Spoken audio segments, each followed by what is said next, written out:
The wind across the Red Sands territory was a constant abrasive force, carrying the ceaseless scritch of dry tumbleweed against cracked earth. The atmosphere was a heavy blend of choking dust and the raw, unblinking heat of the sun. The only man-made structure for 50 miles was the dilapidated ranch of Elijah Gritstone, a clapboard shack and a leaning barn, monuments to a stubborn man's failed dream. Elijah was a rancher in name only, a solitary traveler who had settled here 5 years ago, seeking the anonymity of the desert. His past was his burden, a private shame that kept him isolated. He wore the typical garb of the frontier, a faded leather vest, heavy boots and a wide-brimmed hat, but his eyes held the distant, haunted look of a man who had seen too much. The only sounds were the slow clomp of his work boots and the dry creak of the windmill. He was mending a section of the corral fence, the rhythmic thud of his hammer on wood, a lonely sound. He carried a reliable Winchester leaned against the post, his Colt .45 resting in the leather holster at his hip. Necessary accessories in a land where law was a suggestion and survival was gospel. The sun beat down, making the air shimmer above the rust-colored landscape, turning the distant mountains into hazy, bruised shadows. As the sun began its gradual slide toward the west, casting long, stark shadows across the yard, Elijah headed toward the barn. He stopped abruptly at the entrance. The heavy wooden door, usually warped and stiff, was ajar, hanging slightly off its track. A faint, unfamiliar scent, not hay or horse sweat, but wood smoke and lavender, drifted from within.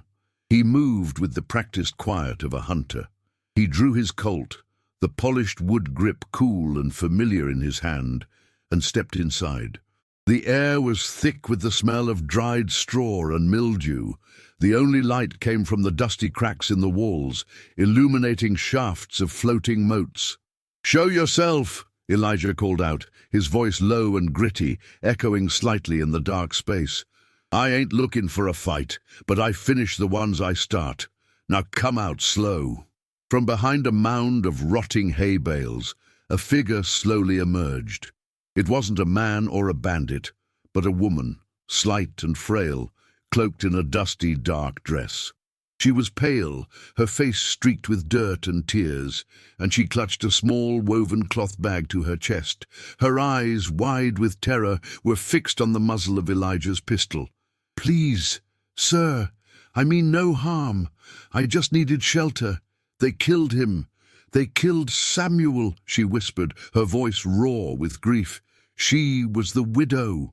Elijah lowered his Colt, holstering it slowly, though his tension remained coiled and ready. "Who's they, ma'am? And who was Samuel?" He kept his distance, his caution born of years spent learning the desert's harsh lessons. A sudden weakness could be fatal. "Outlaws. The Black Hand Gang," she said, the name a venomous hiss on her lips. "They run this territory. Samuel, my husband, he saw them hide something near the old trading post. They tracked us. They caught us yesterday morning. They killed him and left me for dead on the trail. I rode here on his horse.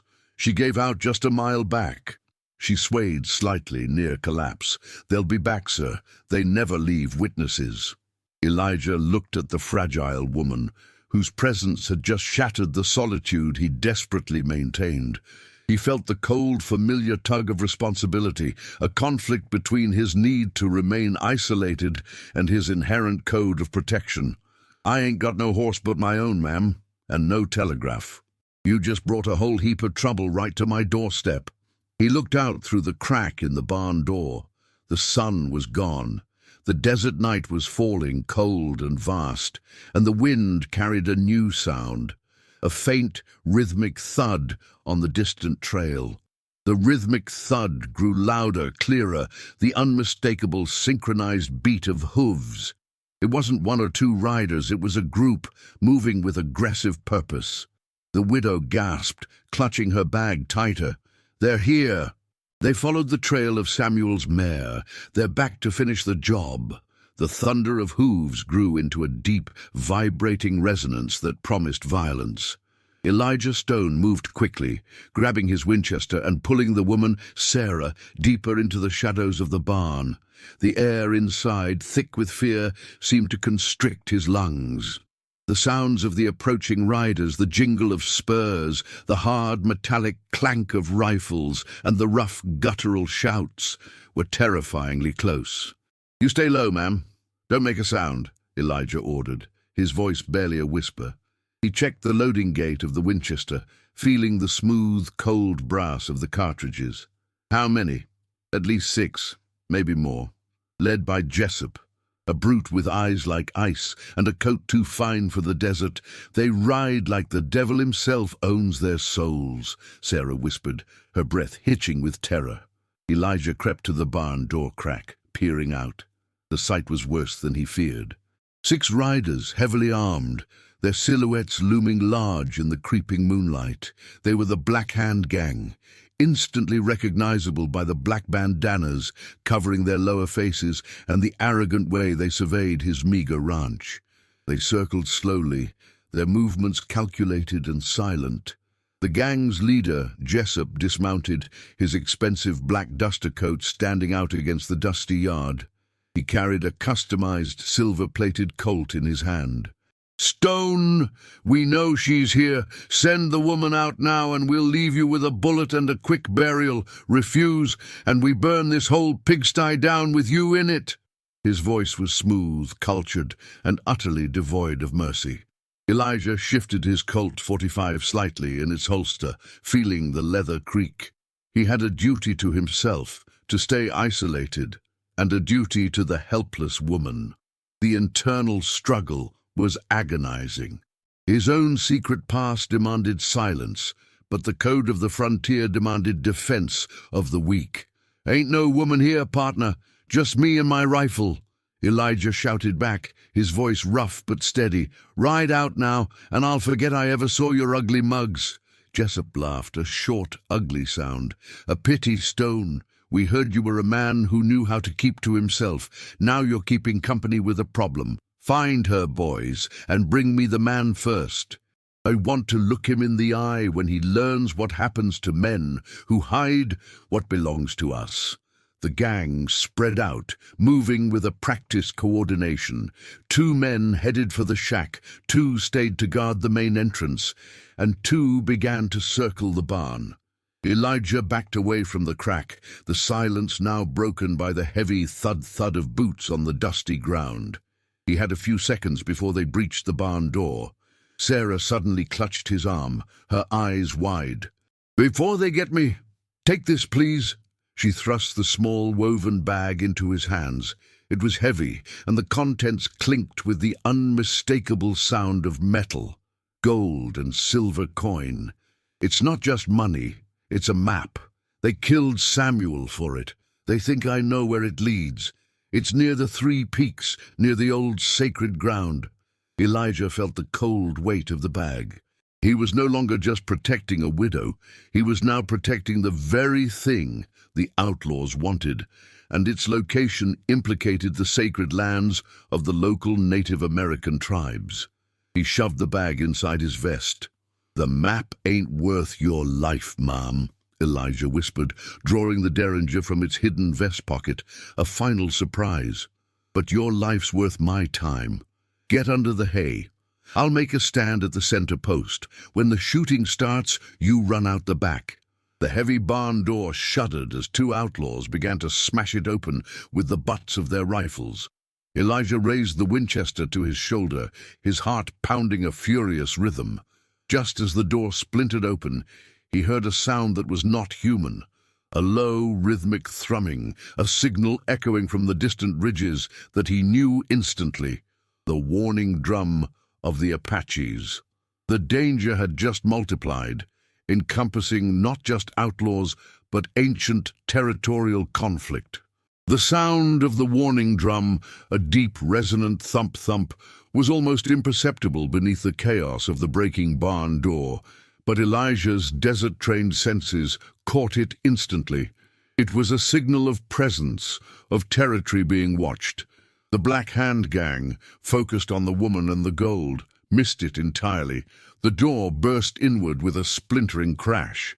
Elijah opened fire with the Winchester, two quick blinding shots that knocked the two outlaws back into the yard, dropping their rifles into the dust.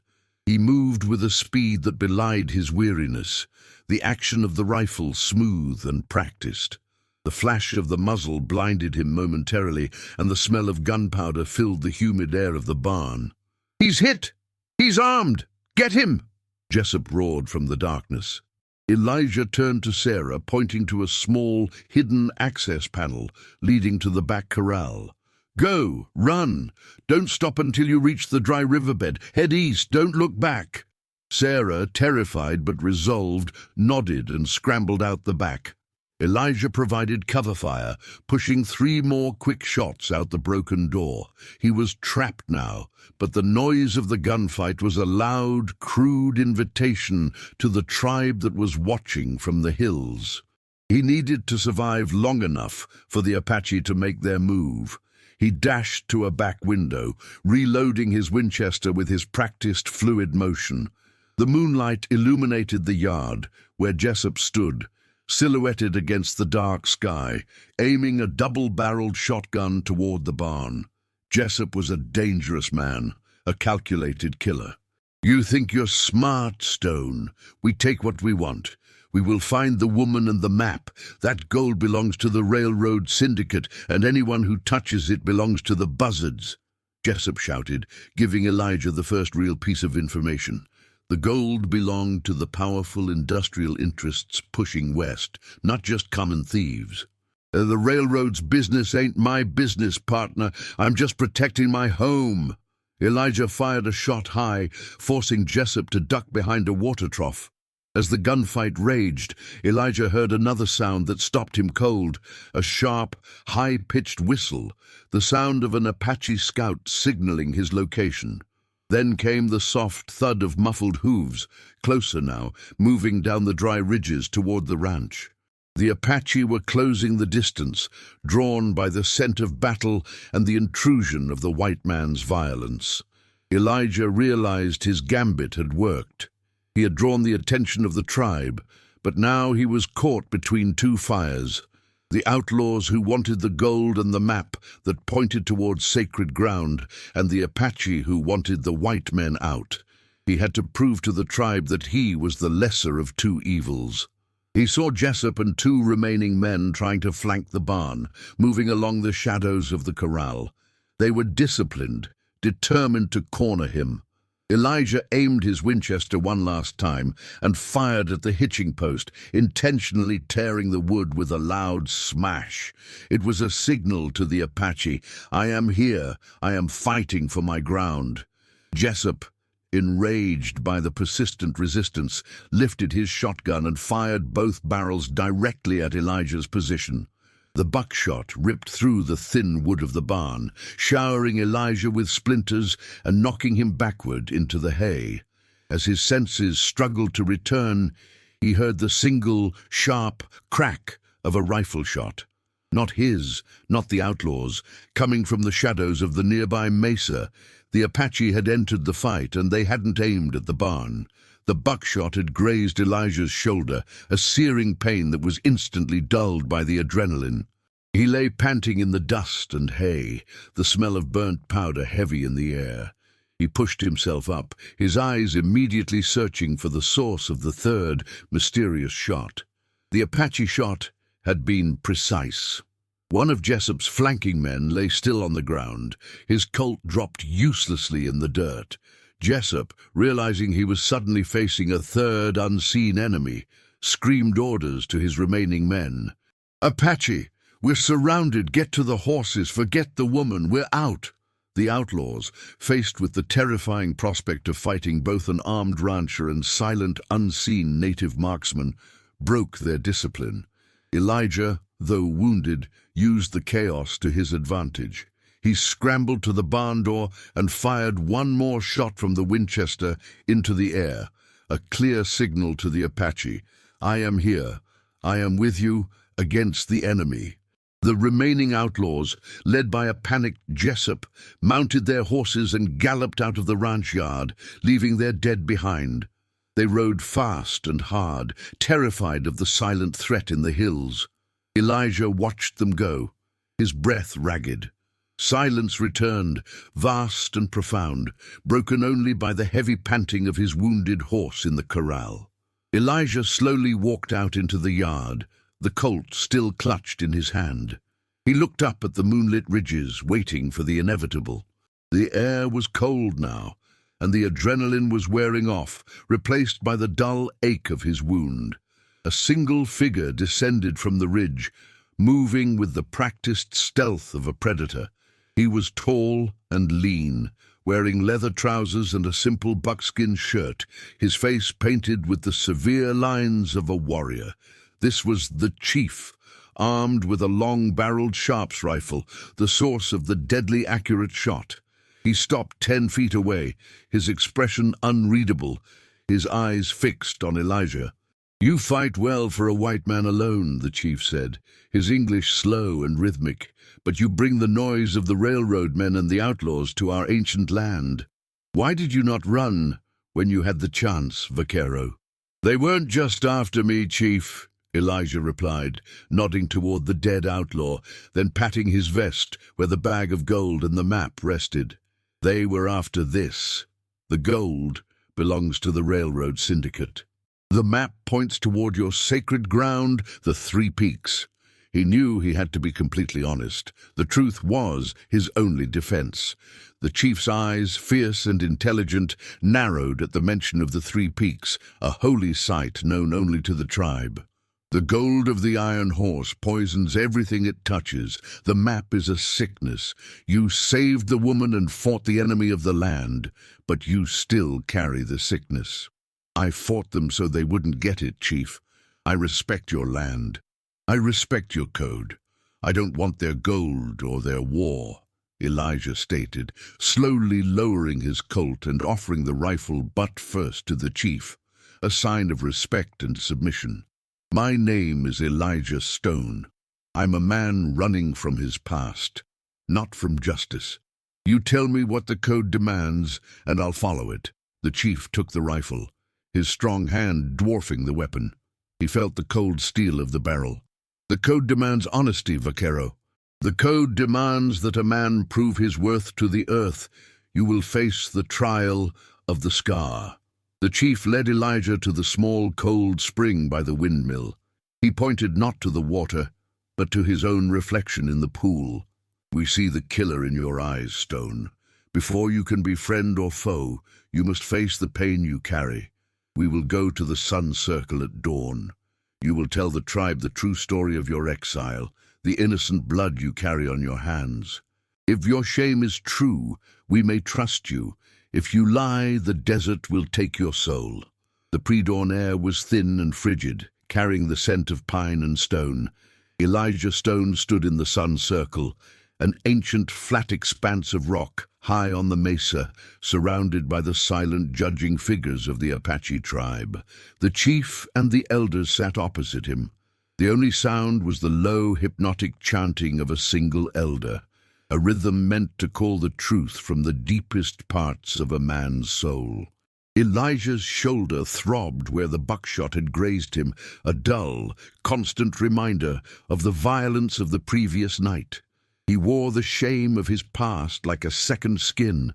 He knew this moment, this trial of the scar, was his final chance to earn his peace, not through fighting, but through brutal honesty. "You spoke of a past you ran from, vaquero," the chief began, his voice cutting through the stillness. "Now speak the truth that burns in your heart. What is the innocent blood you carry?" Elijah took a deep, shuddering breath of the cold air. "Before I was Stone, I was a Texas Ranger, a good one, fast gun, faster than most. My scar isn't from a gunfight, it's from a bad judgment." He looked at the faces of the elders, his eyes clear and unflinching. 3 years ago, I was tracking a horse thief, cornered him in the saloon. He reached. I drew and fired, lightning fast. My first bullet hit him clean. But my second, the one I didn't need, it went wide. He paused, the memory a punch to the gut. It struck a young girl hiding behind the bar. Just a child, no older than 10. Killed her instantly. I fired too fast, too sure of myself. I had justice in my heart, but death in my hands. The court cleared me. The ranger captain said it was the cost of the frontier, but I knew the cost. I turned in my badge, changed my name, and rode until the sun burned the law out of my soul. I'm a man who killed an innocent with his own speed. That's my scar, Chief. The chanting elder stopped. The silence returned, vast and unforgiving. The sun peeked over the horizon, casting a blinding golden light across the circle. The Apache did not show shock or judgment, only a deep, quiet understanding of the terrible complexities of violence. Tall Bear stood, walking over to Elijah. He placed a hand over the faint stain of blood on Elijah's shirt where the buckshot had hit him. The frontier is a mirror, Vaquero. It shows you the best and worst of yourself. Your shame is real, and the blood is real, but your sorrow is also real. You ran not from punishment, but from the shadow of your own speed. You show humility, a rare thing for a white man. He released Elijah and stepped back. The trial is over, Elijah Stone.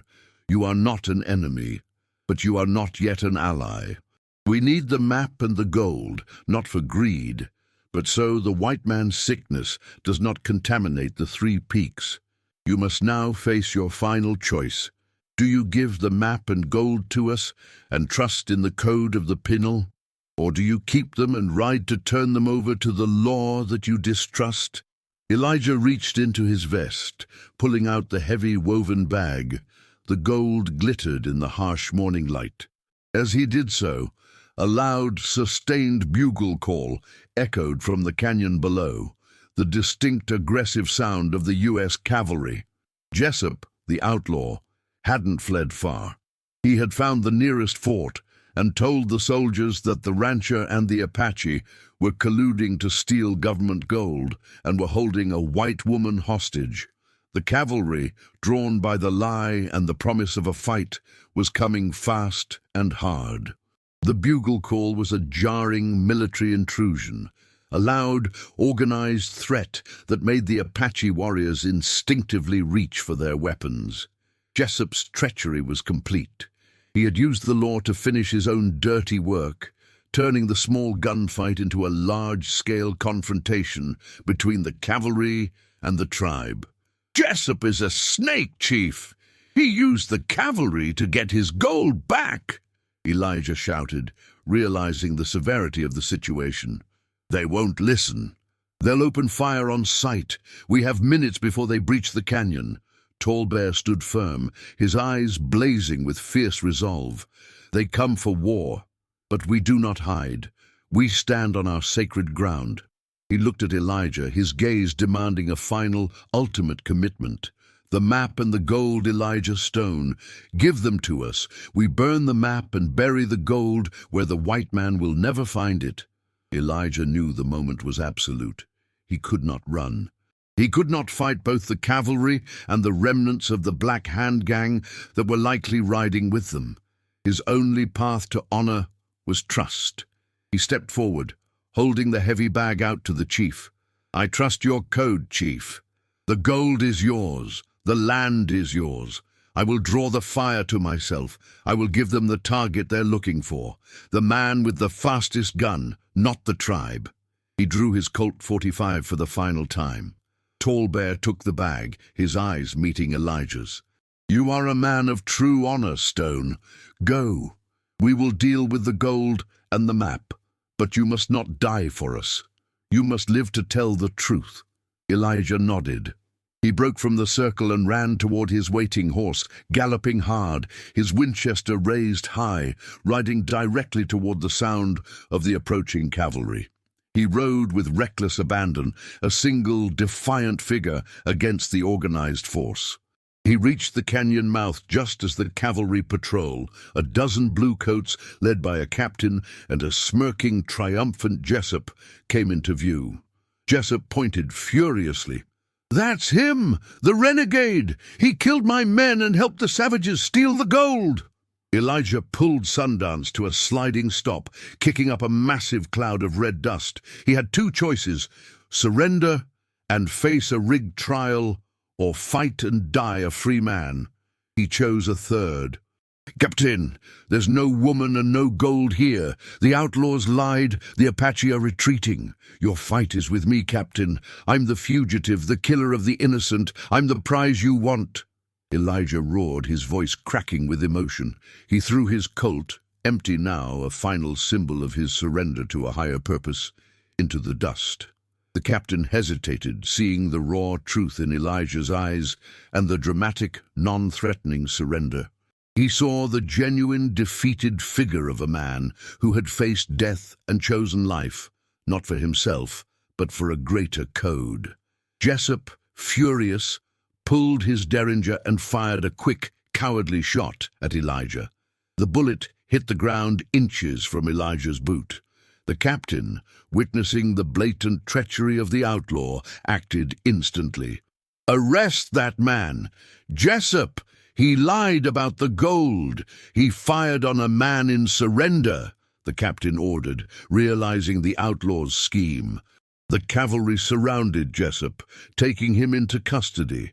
They looked up at the silent, empty ridges of the canyon, then back at Elijah, who stood weary but unbroken. The captain dismounted and walked toward Elijah. "You saved my patrol from a bloody ambush, Stone, and you brought us a wanted man. The gold is another matter. I'll escort you back to the fort." "I don't go back to the fort, Captain," Elijah said, his gaze distant. "I found my peace here. I carry the scar, but I found my truth. Justice is a difficult flower to grow in this dry land." He nodded toward the distant three peaks. "The land holds its own justice." The captain, seeing the integrity in the rancher's stance and the complexity of the frontier code, made a final, silent judgment. He looked at Jessup, then back at Elijah. "The law says I have to take you, Stone, but the code of the frontier says I owe you a debt." He reached into his tunic and pulled out a small official pardon letter signed by the territorial governor, a document he had been instructed to use only in cases of extraordinary unrecorded service to the territory. He placed it in Elijah's hand. "This is your freedom, Stone. Now ride, and don't look back." Elijah took the pardon, a flimsy piece of paper worth more than all the gold in the territory. He looked toward the mesa, where he knew Tall Bear was watching, and offered a final respectful nod. He mounted Sundance, turning not toward the settlements, but back toward his lonely, beloved ranch, the sun rising high above the canyon. He was no longer running. He was finally home, a guardian of the wind, bound by the complex, beautiful code of the desert. The end.